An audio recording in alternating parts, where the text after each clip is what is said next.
Una breve semblanza de Salomón. Estudió en el ITAM, tiene posgrado en economía en el ITAM y una maestría en políticas públicas en Harvard. Fue comisionado nacional para la protección social de salud en 2009. Se desempeñó como secretario de salud en México del 2011 a 2012 y fue secretario de Desarrollo en la Ciudad de México del 2012 al 2017. Actualmente es presidente del Consejo Consultivo Nacional Pensando en México y consejero nacional honorario de la Cámara Nacional de Arbitraje Médico. Actualmente es cofundador de una empresa privada, Consorcio Óptico Latinoamericano, empresa que cuenta con más de 350 puntos de venta y más de 1,500 empleados. Es un gran empresario por lo que podemos ver, ¿no? Ha sido catedrático e invitado en la Universidad de Harvard, Columbia y Chicago, entre otros. Es colaborador en varios periódicos como el Reforma, el Universal, la Crónica. Ha escrito varios libros sobre economía y salud, entre los que se destacan 7 pecados capitales en la Ciudad de México, la agenda obligatoria para consolidar un nuevo tipo de gobierno y del salario mínimo al salario digno. Bienvenido, Salomón. Creo que los micrófonos son tuyos. Te escuchamos. Muchas gracias, don José Luis. Gracias, José Antonio, y gracias a Movimiento por la Patria y Mexicanos por México por la invitación a platicar, a dialogar la noche de hoy. Realmente estuve pensando por dónde entrarle hoy a platicar. Hemos estado en alguna otra ocasión. Veo además muchos rostros conocidos de los que veo aquí en mis pantallitas, a mi querida Patria Ostrowski, pero en fin, no los voy a mencionar todos, pero veo muchos amigos y amigas y realmente, la primera, y miren, vengo llegando de estar en campaña desde la mañanita hasta ahorita que entré corriendo a la casa, no me pude ya ni cambiar de camisa de campaña, porque estamos en la calle pidiendo el voto. Pues realmente yo pensaba si hacer una presentación de la situación económica y de salud que está viviendo el país, o más bien, ya que estamos en un grupo de amigas y de amigos, poder dialogar con ustedes de manera muy directa y muy abierta de la situación que vivimos, del momento que estamos viviendo y del escenario electoral que tenemos frente a nosotros. Tengo que hablar también y lo digo desde antes para que no haya ningún malentendido, pues desde mi posición como candidato a diputado federal por el Distrito 10, que es todo Miguel Hidalgo. Entonces, pues aquellas y aquellos que vivan en Miguel Hidalgo, pues también mi objetivo en la siguiente hora es convencerlos de que puedan votar por mí, porque pues eso es parte de lo que se tiene que hacer cuando estás en campaña. Es parte del objetivo y por eso lo hago con toda humildad, pero también con toda certeza, el poder hablar desde esa trinchera. Y en ese sentido, reflexionando, yo pensé que la noche de hoy podría ser más rica si algunos minutos me dedico a exponerles, no como una fría presentación, sino como una cosa más íntima. Primero, más allá del generoso currículum que José Luis narra ahorita, platicarles un poco de mí. A mí sí me importa que me conozcan, porque otra vez estoy saliendo a pedir el voto y estoy con ustedes para pedir que confíen en mí. Entonces quiero platicarles un poquito de mí. Segundo, quiero platicarles mis razones para haber entrado a la contienda en esta etapa de vida y en este momento del país. Platicarles las cosas que me preocupan del México que hoy vivimos, que hoy tenemos y que tenemos de frente. Platicarlo con toda con toda transparencia y con toda claridad.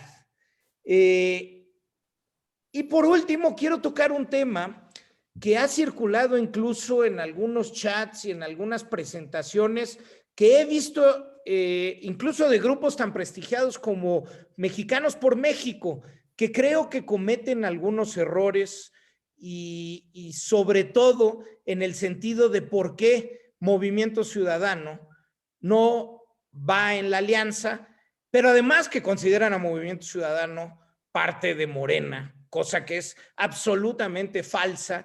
Y yo trataré de platicarles por qué mi decisión fue trabajar con Movimiento Ciudadano y por qué creo que es la apuesta correcta y la oposición correcta o una de las oposiciones correctas.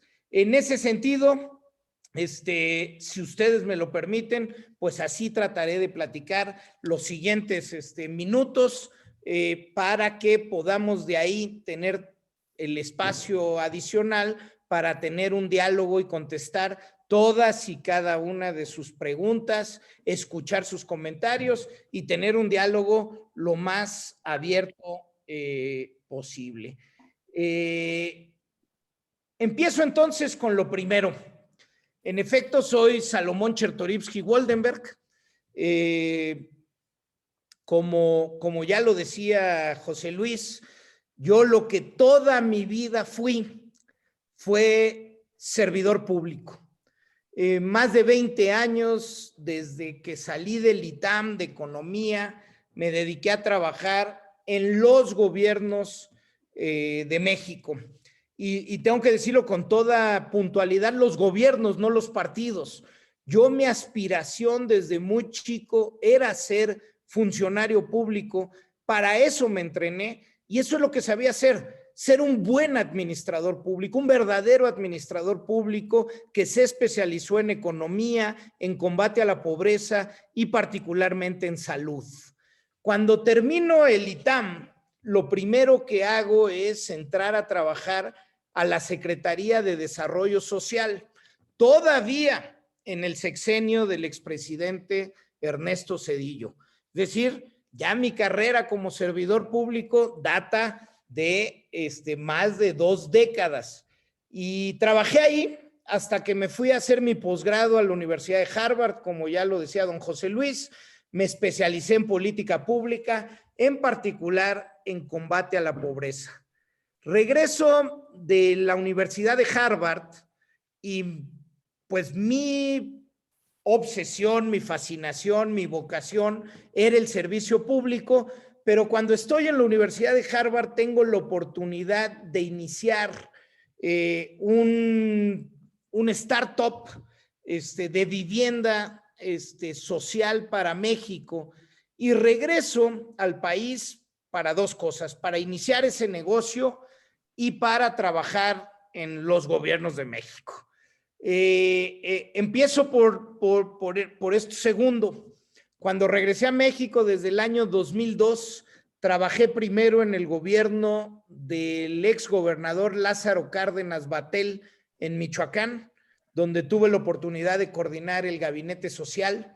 De eso trabajé los 6 años del gobierno del presidente Felipe Calderón, en donde tuve la oportunidad, como ya lo mencionaba don José Luis, entre otras cosas, en ser secretario de Salud de México. Debo decirlo también, fui el más joven y el único economista que ha sido secretario de Salud. Pero pues más allá de los dichos expresos en una currícula, pues el chiste son los resultados. Decirles que cuando yo dejé la Secretaría de Salud había 53.5 millones de afiliados al Seguro Popular y que nunca faltaron medicamentos y menos medicamentos oncológicos para el cáncer, que trabajamos y los resultados están ahí. En el último año que fui secretario de Salud, en el 2012, logramos el máximo histórico presupuestal en materia de salud y pues insisto, podemos platicar mucho de qué sucedió en salud y con orgullo les voy a contar cómo estaba el sistema de salud. Después decidí seguir trabajando para gobierno y me vengo a lo local, me vengo como secretario de Desarrollo Económico de la Ciudad de México. Y puedo decirles con orgullo que en los 5 años que fui secretario de Desarrollo Económico en esta ciudad, la ciudad creció al doble de lo que crecía el país. Estábamos creciendo en promedio al 4%, que para la Ciudad de México, que es la 6ª economía más grande de Latinoamérica, que es una 1/5 parte de la economía del país, eso es muchísimo. Que trajimos inversión extranjera como nunca, que se apoyaron a los emprendedores, que crecieron las posibilidades de empleo y de crecimiento en áreas de la ciencia, la tecnología, las energías limpias en esta ciudad, y podemos platicar también al respecto. Sé de salud y sé de economía, y ahorita les diré por qué es tan importante en esta época. Cuando termino como secretario de Desarrollo Económico, he de confesarles, insisto, porque somos aquí ahorita más de 60, pero pues veo que estamos entre amigos, que por primera vez después de 20 años de servicio público, intenté entrar a la política. Intenté ser candidato a jefe de gobierno en diciembre del 2017 y también les puedo decir que no me dejaron. No me dejaron porque pues en los enredos del PRD y como se definían esas cosas, pues simplemente no fui parte de cómo se tejían las cosas. Pero yo ya había salido a la calle a pedir el voto en ese momento por el Frente y sentía que era mi responsabilidad trabajar para que no llegara el presidente López Obrador, que yo creía desde ese entonces y desde antes que no era una alternativa para México. Es por eso que me fui a trabajar con el Frente, que fui el coordinador del programa de gobierno del Frente de Ricardo Anaya, que fui el economista en jefe de la campaña del Frente, y pues otra vez volvimos a perder. Entonces, en verano del 2018, después de haber tratado de ser jefe de gobierno y no lo logré, después de haber tratado de ayudar a que el Frente fuera una alternativa y no lo logré, pues tomo otros rumbos. Hago un paso para atrás para platicarles esta otra vertiente de mi vida que platicaba don José Luis. Como él decía, soy empresario. Soy empresario, lo puedo decir con la frente en alto, porque todos y cada uno de los pesos que he ganado en mi vida han sido del buen trabajar y de manera honesta, de la manera en que me enseñaron mi madre y mi padre, que se vive la vida con dignidad y con el esfuerzo del trabajo. En el año que regresé de la Universidad de Harvard, empezamos una empresa, insisto, de vivienda social. Era un buen proyecto, ganamos premios allá en la Universidad de Harvard, pero cuando llegamos a México a tratar de empezarla fue un rotundo fracaso y quebramos completamente, se nos acabaron los ahorros. Pero ya había entrenado esto de tratar de hacer empresas que tuvieran un impacto social. Y entonces inicié una empresa de ópticas populares, una empresa que intentara llevar lentes a las niñas y a los niños en escuelas primarias en comunidades rurales. Y empezamos una empresa de ópticas móviles que creció mucho. Creció de manera muy importante, se volvió una empresa que tenía otras ópticas, otras cosas. Llegamos a tener 450 ópticas.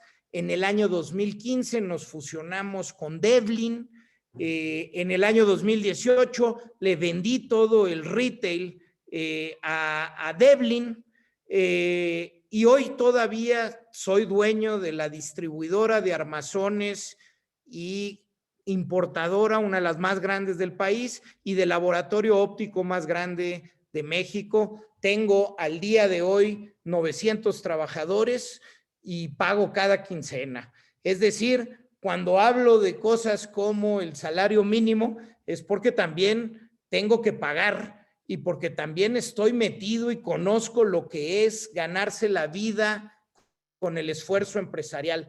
Lo digo porque, insisto, mi vida ha sido el servicio público como vocación y como absoluta convicción, y tuve la suerte de poder emprender y tener un negocio que sigue hoy vivo, que sigue pagando impuestos y del cual se sostiene mi familia.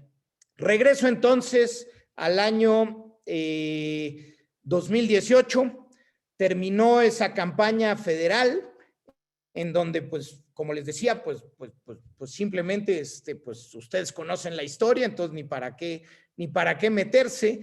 Solo decirles que a partir de ahí dije, pues probablemente, pues ya se acabó mi vida pública. Y entonces, pues decido aceptar un espacio en el CIDE como profesor investigador en política pública. Me voy a trabajar al CIDE. Acepto un trabajo también en la Universidad de Miami con un proyecto muy hermoso, que tampoco viene al caso platicar ahora. Acepto por primera vez participar como consejero independiente, y aquí Eduardo Represas tiene mucha experiencia, pero pues acepto ser consejero independiente de una empresa farmacéutica, acepto ser consejero independiente de una aseguradora internacional. Y pues yo pensé que mi vida en la academia, escribir, comentar y ser consejero independiente, pues podía ser una alternativa. Pero en eso, y voy al siguiente punto, pues empiezo a ver las decisiones que se toman desde este gobierno, incluso antes de ser gobierno, en octubre del 2018, con la cancelación de la construcción del nuevo aeropuerto internacional de la Ciudad de México. Y a partir de ahí, una serie de decisiones que empezaron a desconstruir el país, pero además con un común denominador, que todas estas decisiones se fueron tomando sin valorar la evidencia, sin valorar diagnósticos, sin valorar estudios. Y cuando empieza a crecer esta manera de gobernar sin tomar en cuenta las mínimas prácticas que se tenían que hacer de la política pública, pues vienen, por ejemplo, las decisiones de desaparecer el seguro popular, desconstruir lo que se había hecho en el sistema de salud, que otra vez, lejos de ser perfecto, pero el sistema de salud de nuestro país funcionaba sobre los hombros de muchas mujeres y hombres. Aquí veo también en un cuadrito a Marco Antonio Martínez Ríos, exdirector del Instituto Nacional de Cardiología, uno de los grandes orgullos de nuestro país, pero un sistema de salud que logró ser un modelo de vacunación en el mundo, que logró que la esperanza de vida creciera más de 40 años y que logró que a las niñas y niños de este país se les fuera atendiendo contra sus enfermedades, en donde se lograron financiar las enfermedades que más generaban gasto catastrófico y donde a partir del 2004, con la llegada del Seguro Popular, empezó todavía una nueva ola creciente de posibilidades para atender a la población de México,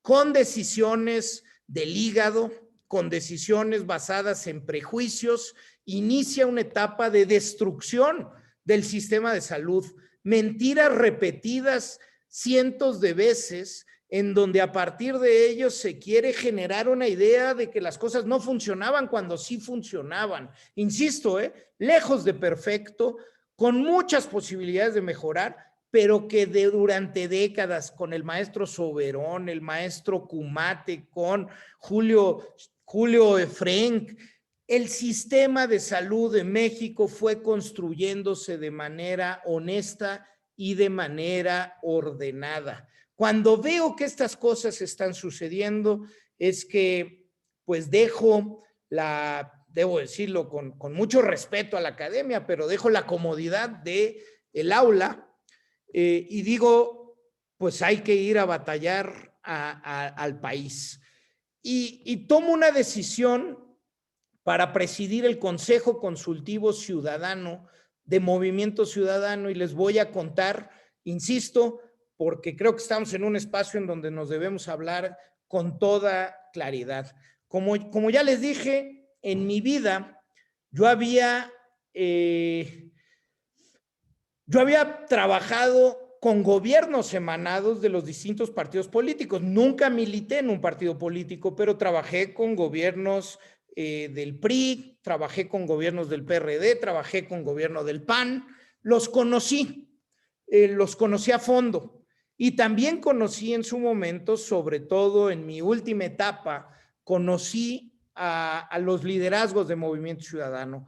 Conocí muy cercanamente al actual gobernador de Jalisco, a Enrique Alfaro, conocí al actual coordinador nacional, que es Clemente Castañeda, conocí a Dante Delgado y me encontré con gente que compartíamos principios y valores. Segundo, de todos los partidos y lo que conocí, Movimiento Ciudadano era el partido que en su construcción ideológica más se parece a la mía y donde más cómodo me sentía yo.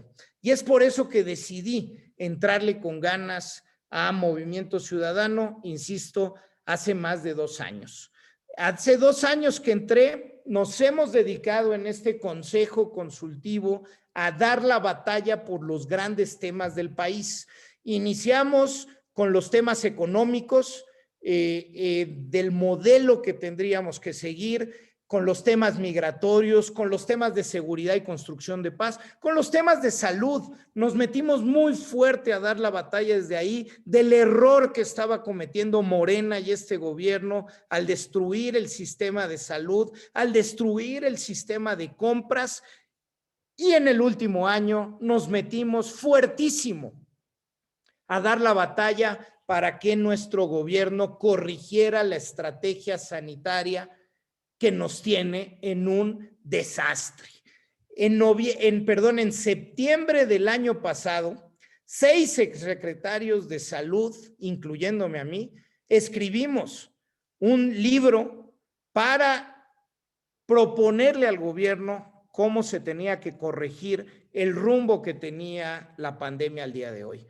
No era física cuántica, era simplemente tomar lo que habíamos hecho y dejado de hacer y por el otro lado, ver las mejores prácticas internacionales. Insisto, en septiembre del año pasado proponíamos 14 medidas para poder corregir el rumbo. Fue, por ejemplo, el último texto que escribió antes de fallecer el maestro Guillermo Soberón, lo puso en ese libro, lo presentó con mucha vehemencia de cómo deberíamos de corregir el rumbo y de lo mal que lo estábamos haciendo. Pero a partir de ahí, la verdad hay que decirlo, pues el país está todavía en una situación más crítica.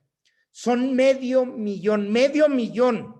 No podemos anestesiarnos con las cifras. Es 500 000 de mujeres y hombres que han fallecido en nuestro país a causa directa o indirecta de la pandemia.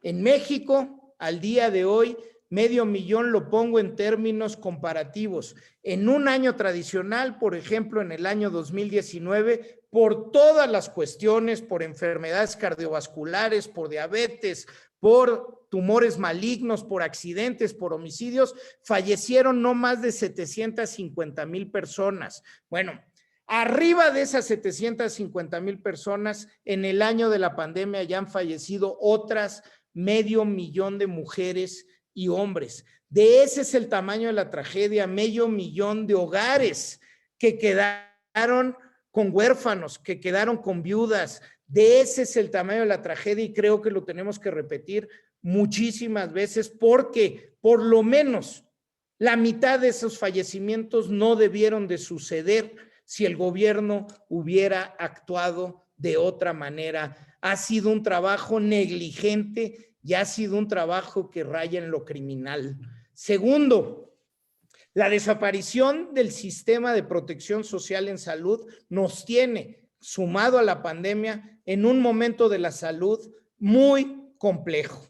En este año son ya más de 550,000 cirugías que no se han realizado. Son tratamientos de cáncer, tratamientos de VIH, tratamientos de diabetes que no han podido continuar. Son más de la mitad de las niñas y los niños que han nacido en este año que no tienen su esquema de vacunación completo.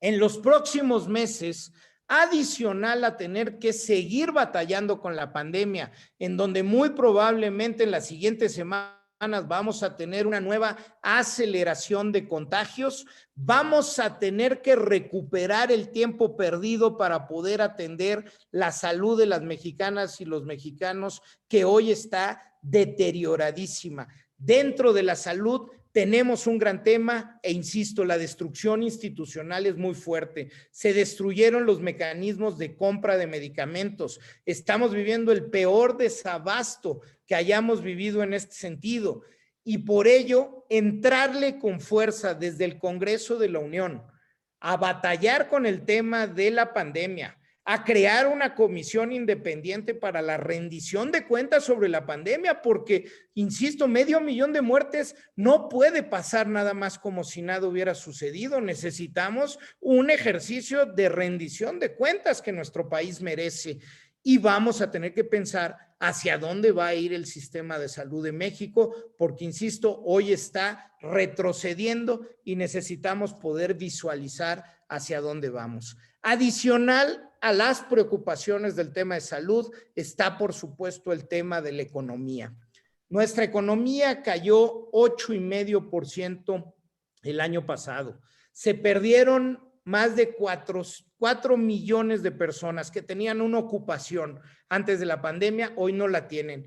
Hay 10 millones de mexicanas y mexicanos más en pobreza al día de hoy de los que habían. Son 1 millón de pequeñitos negocios, la tienda de abarrotes, la estética, la papelería que cerraron. 1 millón de pequeños negocios que no van a volver a abrir. Y dado que el gobierno no ha querido inyectar recursos de manera masiva para salvar empleos y salvar empresas, la recuperación de la economía de nuestro país va a ser muy lenta. Por eso necesitamos entrar al Congreso personas, mujeres y hombres preparados que podamos dar la batalla de cómo se debe de corregir el consenso económico de nuestro país, porque si no, lo que va a pasar es que el gobierno no va a tener dinero porque no estamos creciendo y porque no hay de dónde solventar los programas sociales y las obras que está realizando, y entonces van a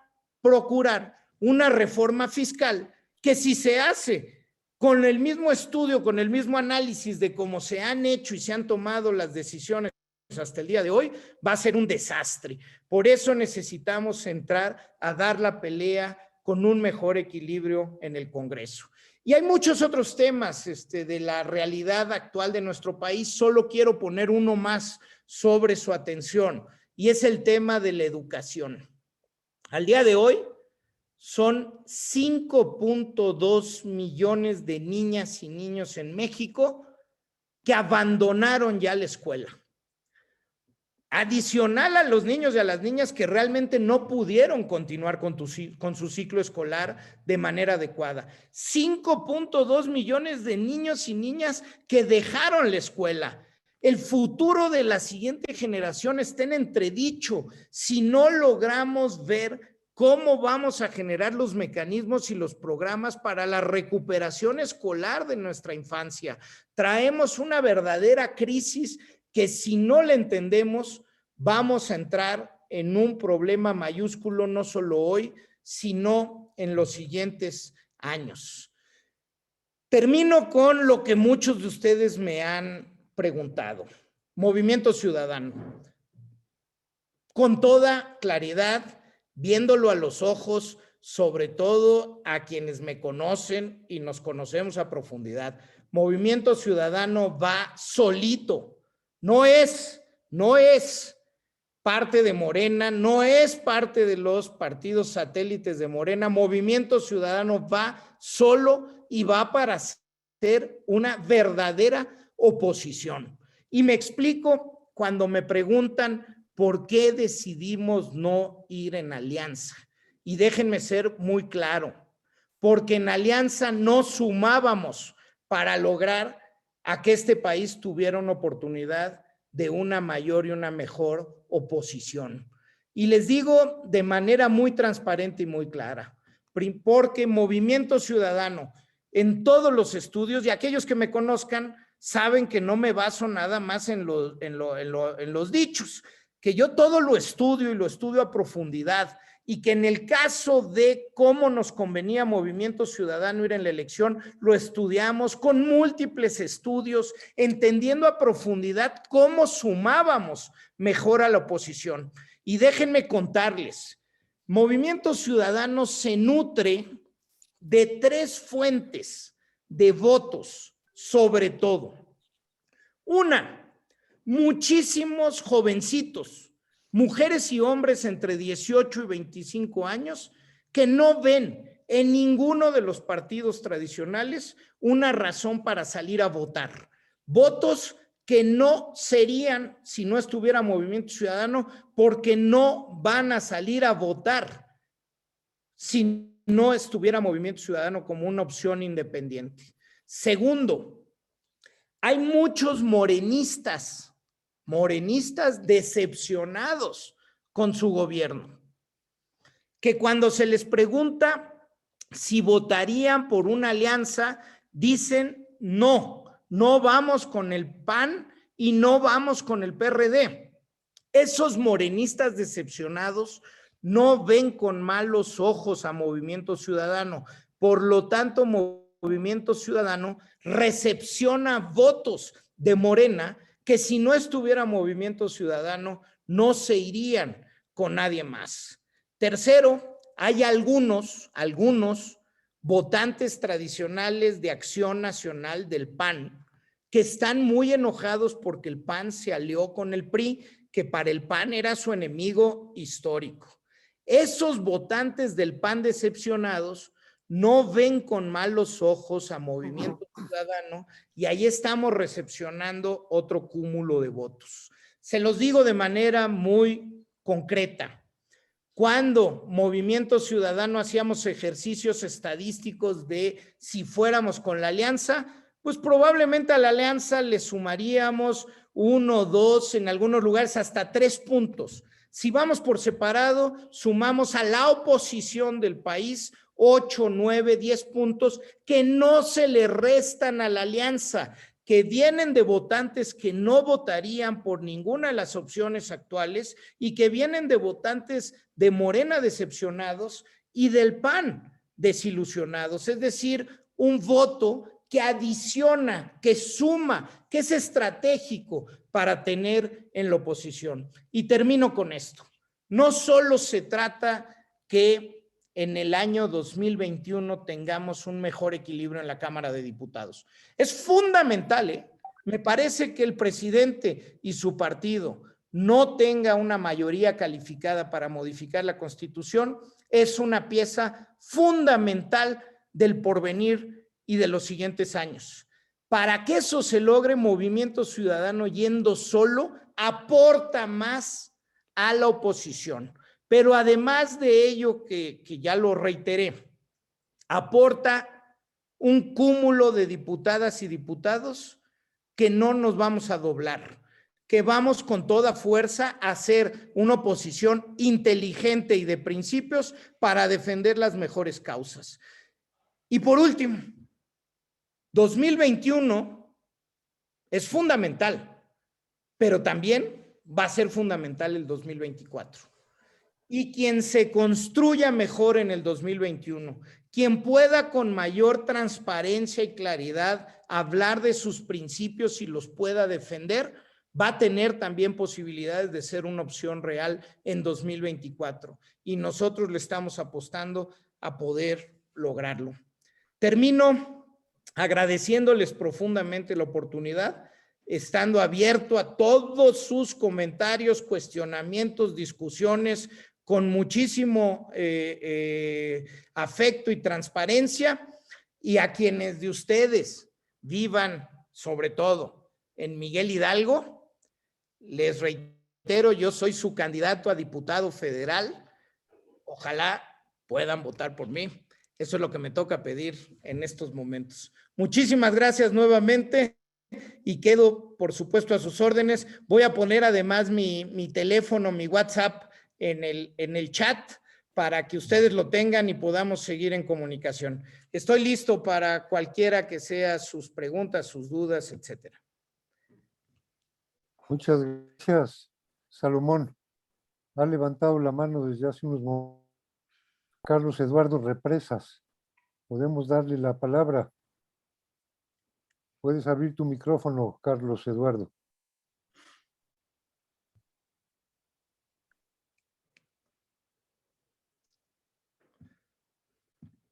On mute. ¿Se me escucha? Se te escucha ahora bien, Carlos Eduardo. Muchas gracias, José Antonio, por darme la palabra. Yo sí quiero, y no acostumbro, como tú sabes, en estas reuniones intervenir, pero en este caso quiero intervenir porque le quiero decir a Salomón que lo felicito por la exposición que ha hecho. Lo conozco hace muchos años. Trabajé con él cuando fue secretario de Salud de México. Conozco su vocación de servicio y al mismo tiempo conozco su competencia profesional. Yo creo que lo que hoy nos ha dicho Salomón, de 3 ámbitos solamente, de la salud, de la educación y de la economía, muestran que es una persona conocedora de los problemas de nuestro país, de nuestra región, y tiene además la tradición, la juventud y la fortaleza para llevar adelante sus convicciones. Y yo creo que tiene esto un gran mérito. Yo quiero felicitarte, Salomón, por tu exposición, desearte muchos éxitos en tu cometido y decirte que como vecino de la Miguel Hidalgo, te ofrezco ya mi voto para que seas nuestro diputado federal, pero sobre todo para que puedas participar en un congreso en el cual yo estoy absolutamente convencido de que tú vas a agregar valor porque tu formación, tu competencia y además tu tradición familiar suman a ese propósito. Muchos éxitos, Salomón, en este cometido. Muchas gracias. Me emocionan tus palabras, Carlos Eduardo. Gracias. Muchas gracias, Carlos Eduardo Represas. Muchas gracias, Carlos Eduardo. Oye, José Antonio, Ha si pedido damos, la palabra también, José. oye, si damos primero paso a las que están en el chat porque estuvieron escribiendo y luego nos vamos a los que están levantando la mano. Sí, está entre ellos José Antonio Cortina y Paco Plancarte. Sí. Adelante con el chat, José. No, es Alejandro. ¿Dónde andas, Alejandro? No está. Bueno, dale la palabra a José Bueno, Antonio Cortina. aquí hay un comentario en el chat. Lo leo literalmente. Salomón, ¿piensas que la política de AMLO está llevando a México a convertirse en un país comunista como Venezuela? ¿Es eso lo que quiere? Por eso todo el terror que estamos viviendo te viene como anillo al dedo, pregunta Patricia Ostrowski. ¿Quieres que conteste de una vez, José Antonio? De una vez, por favor, Salomón. Gracias, Pati. A ver, yo creo que la política del presidente López Obrador está enmarcada en una política de populismos que hemos visto, sobre todo a partir de la crisis 2008-2009 en el mundo, ¿no? Donde igual están los populismos de derecha que los de izquierda, ¿no? Igual está Putin, que lo que fue Trump, que Bolsonaro en Venezuela, que Duterte en Filipinas, que Orbán en Hungría, que lo que está pasando en Italia, lo que está pasando en Turquía, y pues por supuesto de eso, pues Venezuela, pues es ahí un manchón todavía más radioactivo. Pero creo que está inmerso en estos populismos, ¿no? En estos actores omnipresentes que creen tener soluciones para todo lo que fue mal. para una capa importante de la población, en una población con grandes injusticias económicas, en una población con grandes problemas de seguridad y en donde muchos países como no el nuestro, pues la corrupción la vimos en la televisión. Es decir, vienen estos nuevos actores a prometer una variante que creo cae en el populismo.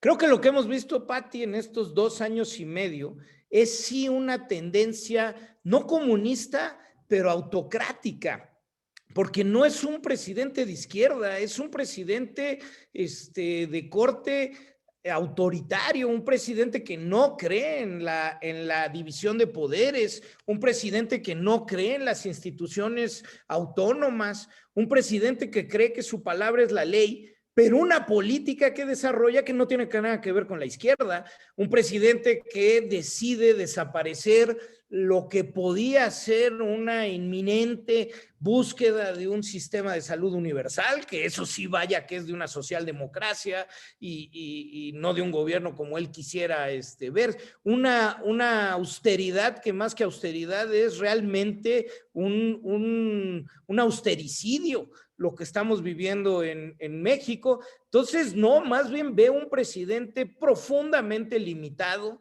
un presidente que no escucha, un presidente que tiene una cerrazón absoluta a la ciencia y al conocimiento, un presidente que la pluralidad no es algo que esté dentro de su diccionario, que haya alguien que pueda pensar diferente a él y pues que cree que las leyes y nuestra Constitución no están para restringir el quehacer civilizatorio de nuestro país. Entonces, no te sabría decir, Pati, si es hacia un gobierno comunista tipo Venezuela. Lo que sí veo con profundísima preocupación es que hay una tendencia autocrática en donde los valores democráticos y los principios liberales están absolutamente fuera del imaginario del presidente y que todos los días es una afrenta completa a las instituciones de nuestro país. En ese sentido, Pati, y aprovecho tu pregunta para decirte, al mismo tiempo creo, y también lo tengo que decir porque lo he platicado con muchos de ustedes, creo que tenemos que hacer una autocrítica y decir, antes del 18, tampoco es que estuviéramos bien. Es decir, pues claro que había cosas pues que se habían construido, pues si yo fui parte de los gobiernos, no me atrevería a decir, insisto, que no tratamos de hacer cosas buenas, pero también hay que decirlo con toda honestidad que llegamos al 18 con un México muy desigual, profundamente desigual, un México en donde muchísimas regiones del país no se podía salir a la calle, no se puede salir a la calle en paz, insisto, y que vimos la corrupción rampante. Ahora, hoy estamos peor, peor que antes del 18, pero creo, Pati, que la posibilidad de combatir un gobierno como el que presenta el presidente López Obrador está en poder hablar y poder trazar del mejor así. A ver, si lo que teníamos antes del 18 no había funcionado para todos, si lo que tenemos hoy está peor, bueno, ¿cómo construimos un país diferente? Y en ese sentido es que creo yo que la pluralidad de México es más que de 2 sopas, o estás con él o no estás con él. No, México es un país profundamente plural y esa pluralidad se tiene que expresar. Y si la pluralidad se expresa, va a ser la mejor forma de poder ir construyendo una mejor alternativa de países. Bueno, complementando la pregunta de Patricia Ostrowski, creo que ya has contestado de una manera muy contundente, pero ella pregunta, ¿nos podrías dar datos duros en relación a la crisis de salud que estamos viviendo? Datos duros, más contundentes que los más de 500,000. Claro que sí. Pues no puede haberlos, pero bueno, si quieres abundar en ello. Sí, claro. A ver, trato de explicar algunos, ¿no? A mí el más contundente me parece el número de muertos. Creo que sí hay que repetirlo porque luego sufrimos una suerte de lo que ha dicho Julio Frenk, una anestesia, en donde pues como nos dicen cifras, pues parece que son números y no familias y no personas, Creo que sí, el 500,000, José Antonio, de muertos tiene que ser un número que quede en nuestras cabezas todo el tiempo, porque ahora que estoy todos los días en la calle, no hay hogar que visite en donde no haya un deudo. Es una cosa de verdad tremenda, pero otros datos duros que me parecen importantes mencionar. Uno, México es el país del mundo donde más personal médico y de enfermería ha fallecido. En México han fallecido 4,200 personas del personal médico y de enfermería. En ningún país se ha cuidado menos a quienes nos cuidan. Ese me parece un dato que es fundamental. Otro dato que creo que es relevante. 6 de cada 10 fallecimientos en México no llegaron a los cuidados intensivos. Esto es, murieron en casa, murieron en traslado o llegaron muy tarde a las unidades médicas para poder recibir una atención adecuada. La comunicación del gobierno ha sido terrible. Nos dijeron quédate en casa hasta que no puedas respirar, y cuando no podías respirar ya era muy tarde para poder llegar a una unidad médica en donde te pudieran atender. En ese sentido, creo que tenemos que hacer una clara cuenta y recuento de todo lo que ha pasado. Si tú me permites, José Antonio, para esta solicitud de datos duros, a mí me gustaría a través de ustedes enviarles el libro en electrónico que la exsecretaria y los 5 exsecretarios escribimos en septiembre, donde hay un muy buen compendio estadístico y documentado de lo que ha sido la tragedia de la pandemia en nuestro país. En la economía, pues podríamos hablar de muchos temas. Ya hablaba del crecimiento económico, el número de pobres, el número de empresas pequeñitas que cerraron, la inversión extranjera directa, la inversión fija bruta, que es la inversión nacional, está en sus mínimos históricos. El porcentaje de inversión como proporción del Producto Interno Bruto, inversión pública, está en su mínimo histórico desde los 20s. Desde Obregón y Calles no había habido menos inversión pública en nuestro país de la que estamos viviendo hoy en día. Estamos viviendo realmente un momento económico que nos está atrasando más de 20 años en los pequeños avances que sí tenía nuestra economía. Nos está un poquito jalando el sector de exportación de alto valor agregado, pero digo un poquito porque pues ahí la suerte está echada de cómo le vaya a Estados Unidos, y con el programa de estímulos económicos de Estados Unidos tenemos una buena oportunidad, pero nada que nosotros estemos haciendo que pueda impulsar la economía. Todas nuestras variables, todos nuestros motores económicos, la inversión principalmente, el consumo, están apagados. No veo en ningún dato duro una posibilidad de que en los próximos meses al país económicamente le vaya mejor haciendo lo mismo. Muchas gracias, Salomón. Invito a todos los asistentes a que sigan haciendo sus preguntas en el chat. Mientras ello ocurre, vamos a darle la palabra a José Antonio Cortina, que nos la está pidiendo desde hace rato. Por favor, José Antonio. Gracias, tocayo. Salomón, antes que todo quiero felicitarte por tu exposición, pero sobre todo por ese espíritu de servicio y por esa entrega con la que estás tan clara y con ese esfuerzo tan notorio que estás haciendo por prestar servicio. Entonces, soy seguro de que es auténtico porque he seguido tu trayectoria. No me cabe la menor duda de que efectivamente la lucha en la Cámara de Diputados tiene que ser durísima para impedir que sigan acabando con el país. Eso está clarísimo y estoy seguro que lo vas a hacer porque lo tienes muy claro y muchos otros también tienen muy claro lo que tienen que hacer. Sin embargo, yo soy vecino de Miguel Hidalgo y te quiero preguntar una cosa muy concreta. Miguel Hidalgo es una delegación, es una alcaldía con grandes carencias, sobre todo en un sector de la población que es muy grande. Tienen enormes carencias, otros no tanto.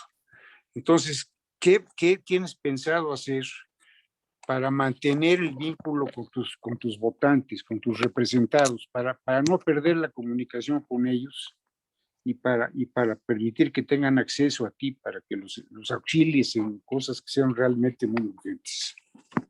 Gracias. Muchas gracias, José Antonio, te aprecio tus palabras. Y bueno, voy a esto último, tu pregunta es muy importante porque, híjole, esto de los diputados es una cosa así medio etérea, ¿no? Vaya, incluso, digo, no voy a hacer no voy a hacer examen la noche de hoy, pero si les preguntara a ustedes actualmente quién es su diputada o su diputado, yo creo que ni la mitad del grupo sabría hoy quién es la diputada o el diputado. Insisto, es algo que no lo pensamos, José Antonio, en el día a día, y es por la falta de cercanía que ellos tienen con nosotros. Porque el diputado tiene quizá 3 responsabilidades fundamentales. La primera es hacer las leyes, y esa es básica y va a ser básica, dar la lucha por las leyes y lo que se proponga. Segundo, pues es aprobar el presupuesto y en qué se gaste el dinero el Ejecutivo. Y ahí también hay otra, que si nada más tenemos una cámara de curules llenos de levantamanos, pues no se puede hacer nada en cuanto al presupuesto. Y la tercera es esto que tú decías, José Antonio, la representación de las colonias que votan por ti, de la población, porque al final eres un representante de las personas. Y en efecto, mira, Miguel Hidalgo tiene 89 colonias y la gran mayoría de las colonias de Miguel Hidalgo pues no son Polanco, Las Lomas, Bosques, Virreyes. La mayoría de las colonias son las 11 Anáhuacs y las Pensiles, y Popotla y Popo, y colonias en donde, pues a pesar de estar a 1 kilómetro de Polanco, las condiciones de vida son completamente diferentes. Y en ese sentido, José Antonio, tú tienes toda la razón. ¿Cómo estás cerca y cómo poder realmente no perder la comunicación y sí ser una voz que represente a las vecinas y a los vecinos? Y yo te diría que ahí hoy por hoy, la posibilidad que te dan las redes sociales y los medios digitales es bien importante, ¿no? Yo a toda la gente a la que visito, les dejo mis redes, les dejo un WhatsApp al que se pueden comunicar para poder mantenernos en contacto.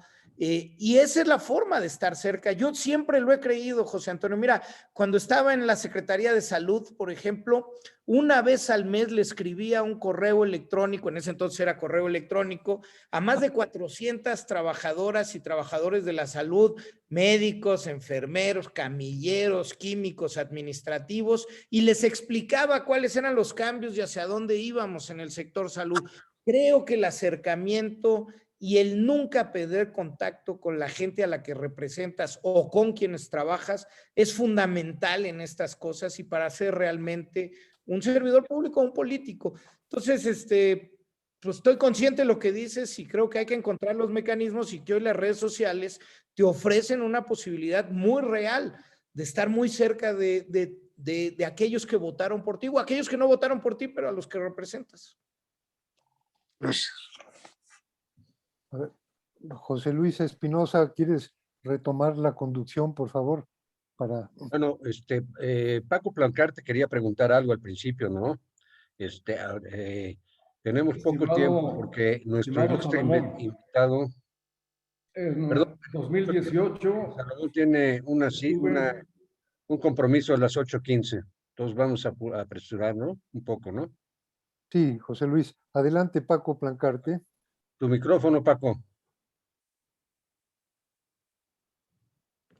El micrófono de Francisco. voy al grano, estimado Salomón. En 2018 fui asesor del doctor Macedonio Otamés, coordinador de la fracción parlamentaria de Movimiento Ciudadano. Para mí fue un honor estar en esa coordinación en la Cámara de Diputados. Quisiera yo, con ese antecedente, decirte que simpatizo mucho por tu partido. Inclusive existió la posibilidad de integrarme, pero me fui por otro rumbo. Pero voy al grano. comprendo perfectamente la explicación que nos diste de ir solitos.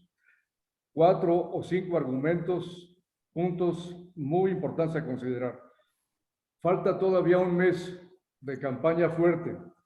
Mi sugerencia para que tú en su oportunidad pudieras expresarlo es pensar, reflexionar en la posibilidad de que alrededor del 24 o 26 de mayo, dentro de un mes, se considere seriamente la posibilidad del voto útil en una alianza de facto por México, por nuestro país, el hacer todo el esfuerzo para que ganes. Yo te deseo lo mejor, me encantaría que fueras diputado, pero mi sugerencia es que dentro de un mes se considere seriamente, y siendo Salomón la voz de un hombre de prestigio, decirle a la dirigencia nacional: vamos a considerar la posibilidad de voto útil para quien vaya ganando. Es el mensaje que yo te doy, estimado Salomón. Gracias, Francisco, te lo agradezco mucho y a ver, déjame serte, pues otra vez en la confianza, súper transparente y súper claro. Y a todos ustedes, insisto, yo lo que digo aquí lo podría decir en público porque pues ahora sí que no, pues nada más les quiero hablar con la verdad. El concepto de voto útil está muy complejo. Insisto, quiero explicarme en dos sentidos. El primero es, no es tan fácil este tema de saber quién es el segundo lugar. Vivimos en un país donde las encuestas que se publican o que te mandan por WhatsApp, puedes dudar por lo menos, no voy a poner en tela de juicio, pero puedes dudar de cuál es la veracidad de esa encuesta, de su metodología y de quién la financió. Pero no solo eso, Francisco, fíjate, todavía para una elección a gobernador, pues podrías tener más certeza de cómo van las campañas y quiénes están ahí punteando. Aún si el que estuviera en tercer lugar se suma al segundo lugar o el segundo al primero, como estuvieran las cosas, yo te quiero insistir que la matemática no es lineal. El que yo diga mi voto va para el otro no se mueve en automático. Pero otra vez, entonces pongo dos problemas. El primero es que no sabemos realmente cómo están los números reales, porque cada quien trae sus propios números. Y segundo, que aunque decidieras irte con otro, no necesariamente eso se suma completamente. Es decir, uno puede ver en una encuesta, oye, pues este trae 10 puntos y el otro trae 25, si se sumaran, pues ya le compiten. No sé, la aritmética no se da así y eso lo hace muy complejo, Francisco. No lo hace imposible, pero lo hace muy complejo. Segundo, y aquí es una parte que yo sé que algunos pueden considerar que en la praxis que deberíamos de tener rumbo a la no mayoría calificada, pero fíjense nada más, les hago los números rapidísimo para no aburrirlos, pero son 300 distritos electorales en donde se vota por diputado o diputado. Yo voy a uno de ellos, que es el 10, que es Miguel Hidalgo. Bueno, si quisiéramos tener una encuesta seria de cómo van los 300 distritos, necesitaríamos por lo menos 600 encuestas por distrito. Y esos son 180,000 encuestas que tendrían que ser en hogar para que realmente fueran serias. Bueno, ese es un presupuesto gigantesco, Francisco, que no va a suceder en términos de hacerse verdaderamente serios. Pero aún con ello, si hubiera esa metodología, si hubiera esa inversión, si confiáramos en las encuestas, la matemática no necesariamente da. Entonces ahí todas mis dudas y las pongo para mi segundo punto, que insisto, pero para mí es súper relevante y lo viví. Pues muchísimas gracias. Muchas gracias. No, déjame, termino con esto, Francisco. Y es Yo creo que tenemos que ser absolutamente claros de lo que creemos y en lo que pensamos. Y lo que salgamos a decir tiene que ser lo que cumplamos después cuando estemos haciendo las leyes o cuando estemos votando. Si tú sales hoy y dices, oye, yo voy por estas cosas, pero me sumo después a otro que traía otras cosas contrarias a las que yo propuse, pues entonces te empiezas a contaminar. Y yo creo que uno de los problemas de nuestro país es que con transparencia y con claridad no sabes bien a bien qué te propone por el que quieres votar. Y yo sí quiero, sí aspiro a que Movimiento Ciudadano en los siguientes meses, en los siguientes años, se pueda construir en una opción que no necesariamente le va a gustar a todos, pero que quienes decidan ir con Movimiento Ciudadano van a saber qué cosas estamos a favor y en qué cosas estamos en contra con toda transparencia. Insisto, te podrán gustar o no, podrás estar de acuerdo o no, pero yo no quiero que haya duda, ¿eh? Quiero construirnos con principios, valores y una ideología que se defienda a lo largo del tiempo. Ya me tocó vivir ser parte del Frente en el 2018 y tratar de explicar qué cosas iban juntas del PRD y del PAN, y era dificilísimo. Bueno, había una cosa y tras hacíamos machincuepas para tratar de explicarlo. Bueno, yo como político, hoy en día, invitando a mujeres y hombres jóvenes a participar, quiero que podamos ser absolutamente verticales en lo que creemos y en lo que deseamos. No fallar en ello. Y pues muchísimas gracias. Para mantenerse. Muy clara tu postura. Te deseo lo mejor, un gran triunfo. Y también nos vemos en el 24. Ojalá que estés, que continúes después de la educación, salud, ahora la política. Adelante, Salomón. Muchas gracias, te lo aprecio mucho. Gracias, Salomón. Gracias, Paco Plancarte. A mí lo que me tranquiliza es que Movimiento Ciudadano tiene una plataforma muy limpia, con buenos principios, y no es un satélite más como los otros, ¿verdad? No, eso lo digo con toda. Entonces, José Luis Espinosa, están pidiendo la palabra María Luisa Ruiz y Eric Haxater. Por favor, te dejo la palabra, José Luis. Okay, tenemos muy pocos minutos ya por los compromisos de Salomón, así es que les suplico que sean breves en su pregunta. Prefiero que hable Eric Haxater o otro. Yo me aguanto. 55. Dale la palabra a la señora. Sí. Orrego. María Luisa Ruiz Díaz, es mi esposa. A ver, María Luisa, puedes hablar. Está con los nietos y no la dejan. Pero aquí está Eric Haxater, por favor, activa tu micrófono. Felicidades, Salomón. Realmente me da mucho gusto oír tu plataforma, tu pensamiento, y cuenta con el voto de la familia Haxater Joyel, que aquí estamos en la Miguel Hidalgo.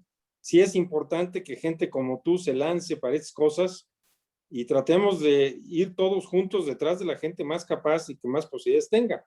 Y haré todo lo posible para que pues en la Miguel Hidalgo se junten a tu alrededor. Muchas gracias y felicidades. No, muy bien, querido Eric, qué gusto verte. Muy bien. Oye, Salomón, danos tu chat, danos tu número de chat. Ya lo puse en el... Pues no salió. En el chat, sí, ¿no? Bueno, pues mira, yo quería comentar esto, Salomón. A mí los partidos políticos me desilusionan. En el distrito 10 donde tú vas, eres un magnífico candidato y a lo mejor les molesta a muchos de los que están aquí lo que voy a decir.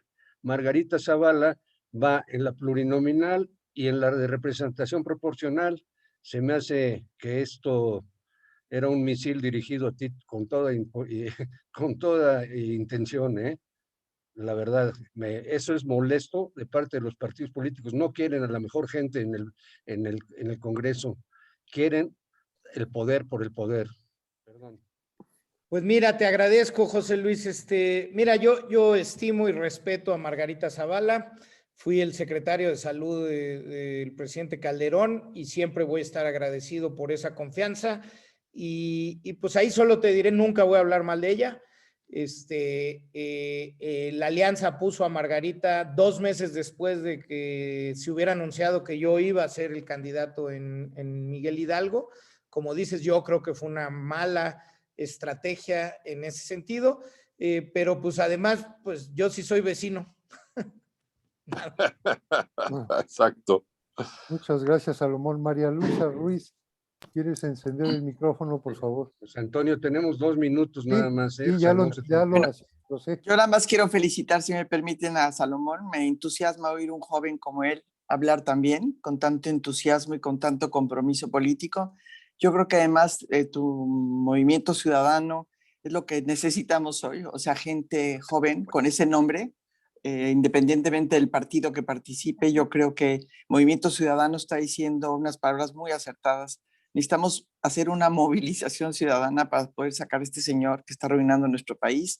Y lo que se ha dicho en todas las pláticas anteriores, cómo hacer para llegar a los jóvenes, es nada más mi pregunta, cómo entusiasmarlos, cómo puedes tú entusiasmarlos. Gracias. Muchas gracias, aprecio mucho, María Luisa, tus palabras y qué bonito que estás con tus nietos. Dice mi mamá que es el premio a la vida. Y gracias, ya no tan joven, ya son muchos años. Yo soy de los viejos en Movimiento Ciudadano. El promedio de edad de nuestras candidatas y nuestros candidatos en la Ciudad de México es de 29 años. Traemos realmente, y eso quiero decirlo para empezar a contestar tu pregunta. El primer tema es, si necesitas representantes que le hablen directamente a los jóvenes y por tanto también tienen que ser jóvenes. No puedes hablar con los muchachos y las muchachas de entre 18 y 25 años si tú estás ya realmente en otra cosa.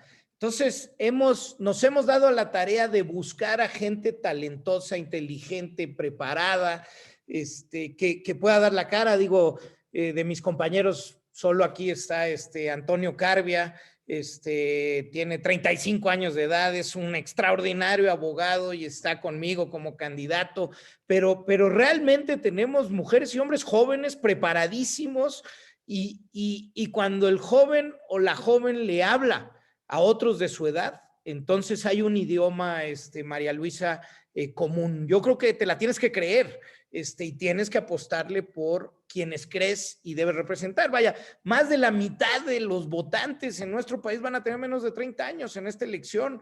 Si no les hablamos a ellos, es imposible. Digo, no estamos en eso. Y segundo, María Luisa, sí hay que entender los temas que les importan a los jóvenes. La verdad es que los jóvenes sí les preocupa el medio ambiente, sí les preocupa el cambio climático. Las muchachas realmente tienen el tema de las mujeres, el tema feminista sí lo traen muy presente y es una preocupación profunda. Sí les gusta que podamos discutir abiertamente qué pensamos de la legalización de la marihuana y por qué y cómo podemos desde la salud pública cuidar de los jóvenes, pero legalizando y no criminalizando, y eso a muchos les saca les asusta que lo hablemos, pero no hay manera de dialogar abiertamente, directamente con las y los jóvenes de nuestro país si no le entramos a los temas que a ellos les preocupan y les ocupan. Y en ese sentido, nuestra agenda, en muchos sentidos, está dirigida a ellos y nos hablamos muy bien con las y los jóvenes, ¿no? Tenemos un movimiento de muchachas jóvenes que pues seguramente a muchos de los que están aquí les causaría extrañeza, a mí también. Pero tenemos el movimiento de las morras chilangas. Bueno, ¿y qué es eso? Bueno, pero entre las mujeres jóvenes, eso es una cosa fuertísima y están verdaderamente entradas en poder generar una sororidad, como dicen, en donde se estén cuidando, protegiendo y estén luchando por sus temas con toda frontalidad y con toda evidencia de seriedad. Entonces, pues te diría, María Luisa, para hablarle a los jóvenes y convencer a los jóvenes, necesitas jóvenes, y necesitas meterte con seriedad, con evidencia, con inteligencia, con racionalidad, sin prejuicios a los temas que a los jóvenes les interesan. Un presidente que está queriendo llevarnos otra vez energías fósiles, cuando el mundo se está moviendo a las energías limpias, cuando ya no va a haber en los próximos 20 años, ya no va a haber automóviles que se muevan con combustión de energías fósiles, pues es un presidente que no les habla a las nuevas generaciones. A esas nuevas generaciones hay que hablarles en su idioma y con los temas que les preocupan. Y en eso estamos, María Luisa, no es fácil. No Pues es fácil. Muchas gracias. Te felicito nuevamente, y tocaste nada más una cosa que quería decir. Tocaste el meollo del asunto. Ve por las mujeres, porque somos más. Y este asunto de las guarderías y el que no haya los medicamentos, y esto está afectando la salud de los hogares. Y las mamás estamos sumamente preocupadas. Entonces, creo que es un buen punto que puedes atacar. Gracias. La mortalidad materna está en su máximo de las últimas 2 décadas y media. Estamos regresando a niveles en donde el cuidado de la salud de las mujeres está haciendo una vergüenza, además de los temas particulares, como dices, la cancelación de las guarderías infantiles, de los refugios de cuidado. Estamos en un momento muy delicado, digo, ya lo sabemos todos y no reitero sobre ello. Bueno, muchas gracias, Salomón.